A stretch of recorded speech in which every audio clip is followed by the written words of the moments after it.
hanggang sa Easter Sunday. Isabay taman mo yan sa rumdum mas ipagpangadya itong mga apektado kan bagyo o lalo na sa Samar na hiling ta, grabe ang tubig, grabe ang baha, apektado o pangadya ita sindang nasa mga kasakitan mo niya ng mga panahon na saan natabangan ni mahal na Diyos as in mga tao kita tabangan tasinda na makaahon sa mga kasakitan na ini. Sa pagpuon, imbitarong kamo ni sarong halipot na pagpamibi, bago kita magpuon sa pagurupurop, kan mga sa mga maabot na sa kuya insasabi pahayag sa indo. Sa ngaran kan Ama, asin kan Aki, asin kan Espiritu Santo. Amen. Kagurangnan, salamat kan panahon na ini na kami sa laukan Semana Santa, ngunya na Martes Santo. Salamat ka ng biyayang tinatao mo sa muya bilang komunidad, bilang simbahan, bilang mga Kristiyanong pamilya. Lugod ining Semana Santa, tunay na maging banal para sa muya, sa pagpangadyi, sa pagurupurop, sa pagdebosyon, sa pagpenitensya, sa mga aktibidades kan simbahan kabus makatabang para sa sambuyang buhay, magtalubo sa pagtubod, magtalubo sa paglingkod sa imo, magtalubo sa pagkamiruutan, asin dahil na kung sa ilog sa imong pagsurog, kami sa kabus na bagay, mag-umo asin magpasalamat sa imo. Ini kabus sinahagad mi, sa ngaran ni Kristo, na samong kagurangnan. Amen. Sa ngaran kan Ama, asin kan Aki, asin kan Espiritu Santo. Amen. Ngunyan po, iniimbitaran kamo na maginanyog kan Ebanghelyo ngunyan ni Martes Santo, na yuman na maging patungmalang kasukuyang pagiras asin pagurupuro para sa ngunyan na aldaw. Pagbasa kan Ebanghelyo susugki San Juan. Si Jesus nakatukaw kaibakan sa iya mga disipulos na purisaw ning labi-labi asin nagsabi, "Tutuong sinasabi ko sa indo, saro sa indo magpapasaluib sako." Ang mga disipulos nagirilingan asin nagaralas kung si Isay ang but niyang sabihon. Saro sa inda ang padagat na Jesus nakatukaw, kataid niya, pinasabot siya ni Simon Pedro, asin pinapot kay Jesus kung si siya ang but niyang sabihon.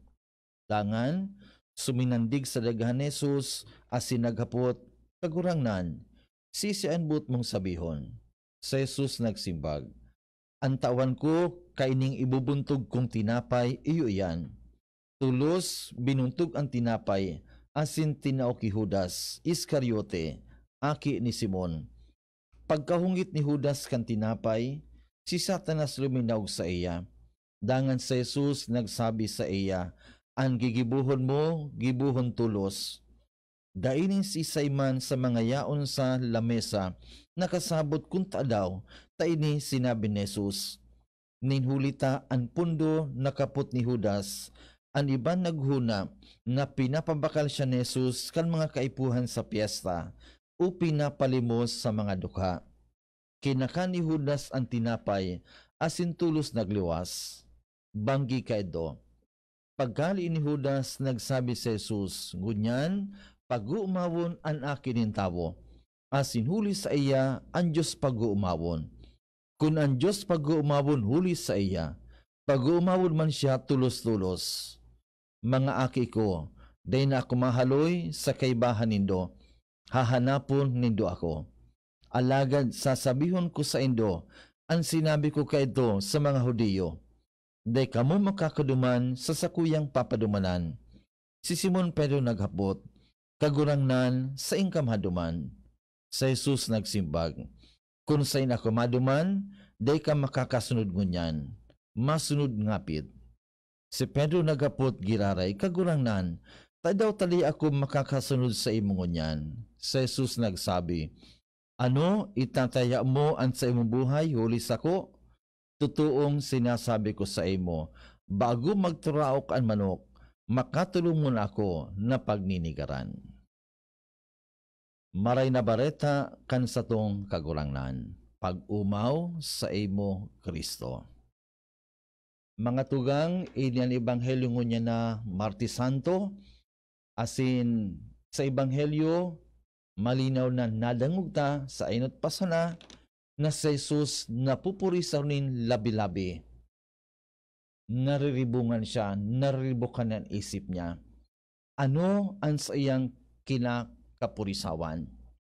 Yaon mismo sa Ebanghelyo sa istorya, ninulita aram niya na nasaro sa mga disipulos, apostoles niya, mapasaluib sa iya.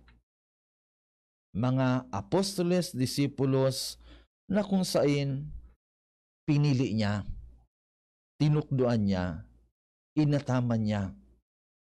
Asin, makasabi kita na namutan niya ining mga pinili niya. Alagad, namumudo siya, taaram niya saro sa inda, mapasaluib sa iya. Asin aram tana, kung si sa iyan, aram ni Jesus, kung si sa iyan, sa Ebanghelyo, dahil di aram kung si say, anong bud sabihong kan tataramo ni Jesus na idi. Kaya, siring kan sinabi, si Judas Iscariote, ini ang kinakapurisaw niya. Ini ang kinakamudo niya. Kung natin naging siring ang disposisyon ni Judas, na kung saan ipapasaluib siya sa mga kaiwal. Alagad, kung sa tuyang mahiling sa Ebanghelyo, igwa pa nin sa bagay na kinakapurisaw siya. Igwa pa nin sa bagay na kinakamundo siya. Iyaon duman sa pagtapos kan Ebanghelyo, mahiling ta, sinabihan niya mismo si Pedro. Pedro, ngunyan man sana, bago magturao kan manok, makatulong mo ako na pagninigaran.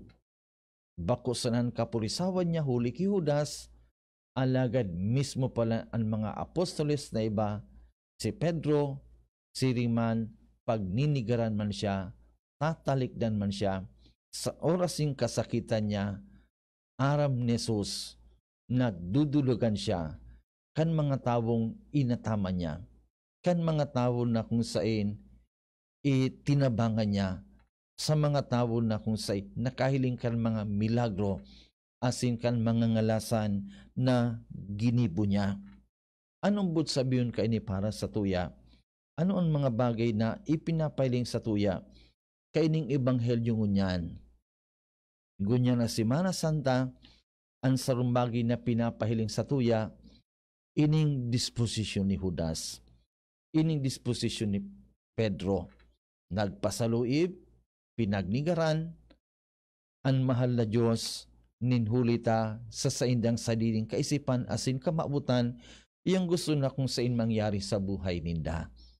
Minsan makapagsabi kita, gari kita si Judas, gari kita si Pedro, mga Judas kita na nagtraidor, asin nagnigar sa mahal na Diyos sa panong paagi, sa mga pagkakasala ta, sa mga pagkamasadiri ta, sa tuwing mga kapabawan, kan tinaligdan taan mahal na Diyos, kan kita nagpadaog sa sugot ng karatan, kan kita nagmaawot na mabuhay sa tuyang sadiri, kung liningawan taan mahal na Diyos, iyan ang mga bagay na makapagsabi kita, nagari kita siring ki Judas, tay kitang pagkakaiba.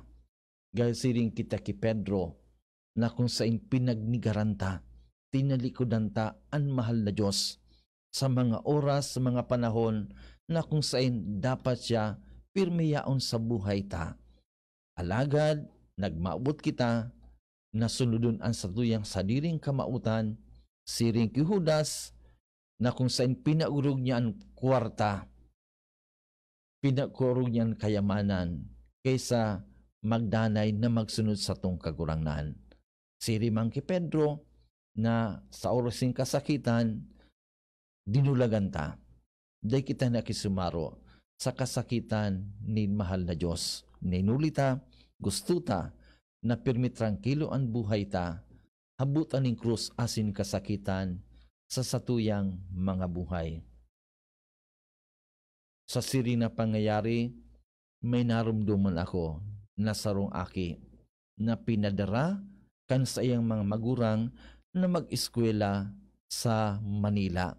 Yan na sabi ninda, marina edukasyon, o makatao ni maray na puturo para sa aki ninda. Anong ining mag-agum, nagtrabaho, talagang naglapigot para sa aki ninda, binakal ki kondo, binakal ki auto, laptop, computer, kapos sa kaipuhan, itinao sa aki niya, ninda, alagad ining aking ini, na managtultul pag-eskwela, barkada, bisyo, gabos na, dahil managtultul pag-eskwela, asin sa katapos-tapusi, ining akin dahil manakatapos ng klase, o ngunyan, standby na sana siya, nahihiling ko na sabatan ko, sobra-sobrang pagbasol. Sabot niya sana, kung ako sana Father nagsunod sa mga magurang ko, siguro bako ako arug ka ini. Siguro ang buhay ko, maray ako, ang buhay ko ngunyan. Alagad, ulita ako nabuhay sa diri ko sa nang kagustuhan, inan epekto kan buhay ko ngunyan. Sirimang kang kasuhapon, sa kuyang barkada, kay baso pinsan niya maghaling Manila, na yan agum kang pinsan niya ining lalaki ini, nagkahilang maray na dahil sa COVID. Sabi kay ning barkada ko, Father, ipangadji mo ngaya ining sa agum kang pinsan ko na yaon sa ospital ngunya na incubate, madali ilang magadan.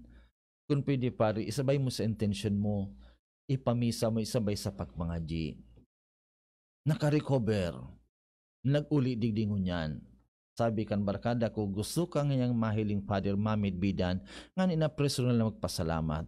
Sili kang nangyari, kasuhapon, nagiriling kami naman sa Sarong Mall, nagkape-kape, susog sa istorya, testimonya na sinabi niya, na sarong milagro, na umayan siya, huli kan pagtubod niya sa mahal na Diyos. Asin siya nakapagsabi nga sinabi niya mismo, talagang may Diyos nga ya Father, na nagaantabay sa buhay ng tao. Giwa ng Diyos na kung saan, kung ika talaga magsarig sa iya, kung ika magrani sa iya, kung idusa yung buhay mo, itataw sa mo ang karahayan ng buhay. Ini ang experience na ini ang nangyari sa buhay niya, na dahil siya buminutas sa pagtubod asin pagsarig sa Diyos, sa taho ning kasakitan dahil pagbasol, alagad padagos na nagrani sa iya. Sabi niya nga ni, gari ang buhay niya, gari sa buhay kan istorya ni Job, Book of Suffering, ba istorya ba ito yung pagsakit sa buhay ni Job, na enot marayon ang buhay ni Job, alagad pinaluan buhay niya, hinalian gabos, yaman, rogaring, pamilya, agum, nagkain makuring hilang, alagad si Job din nagsuko. Palagos na nagsarig, asin nagrani sa mahal na Diyos, na sabi niya, arug man kayo ang buhay ko, Father, sa mga kasakitan, din nagluya ang pagtubod ko. Sabi niya, nguna ko ngaya, Father, magagadana ako. Alagad sabi ko kay Lord, sabi niya, dakil nagpangadya, Lord, dahil ko pa kayang bayan ang pamilya ko. Kung pwede taong pa kunin tiyan sa.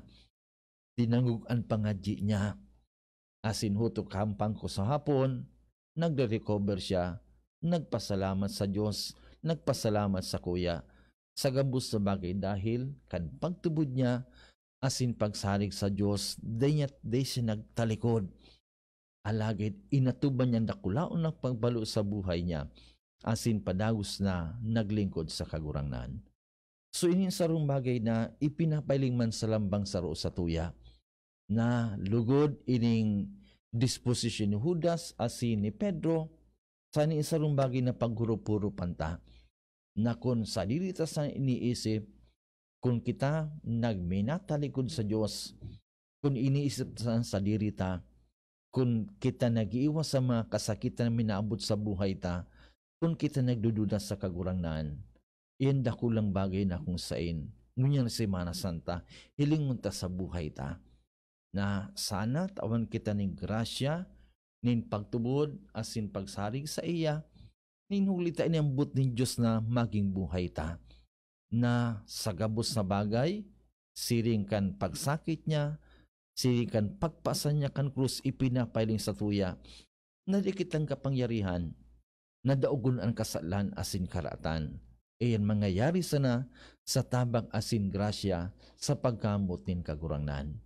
Ngunya na Semana Santa, inan sa rumbagin na lugod mahiling sa buhay ta. Nakita si ring Judas, nagtalikod sa iya, nagpasaluib sa iya, si ring kay Pedro, nagnigar kita sa iya, ulikan mga pagkakasala ta, alagad ang Diyos padagos na tinatawan kita urual daw nin oportunidad na makapagbagong buhay, na magbalik sa iya. Nin huli ta, lugod mahiling ta. Sa gabos sa bagay, urug sa gabos. Iyo ang tabang, ang sinbiyaya nin mahal na Diyos. Kundi ang mahal na Diyos, daiman kita sa buhay didi sa kinaban. Kundi ang grasya ning kagurangnan, kung nasa iyang pagtubod asin sa iyang pagkamot asin pagkaherag sa tuya, deng halaga ang buhay tadi di sa kinaban. Alagad, ang gabos sa bagay igwaning kaulugan, naging magayon, may mga kagabatan, alagad ang karangahan ta, yaon sa tabang, yaon sa biyaya na Kristo na sa tuyang kagurangnan. Kaya, iling mga maabot pang aldaw, Miyerkules Santo, Huwebes Santo, Biyernes Santo, Sabado Santo, Domingo nin pagkabuhay liwat, alam mga aldaw pa na kita iniimbitaran. Mga panahon na kita magpangadyi. Mga panahon na kita pagsulsulan ang satuyang makasalan. Mga panahon na atubangon ang satuyang kaluyahan, asin lugod ang mahal na Diyos ang maging kusugta. Asin iding Semana Santa, magpagirumdum sa tuya, na ang Diyos danay na uya sa tuya. Ang Diyos danay na handa na tabangan kita. Ang Diyos danay na handa na makisumaro sa tuyang kasakitan.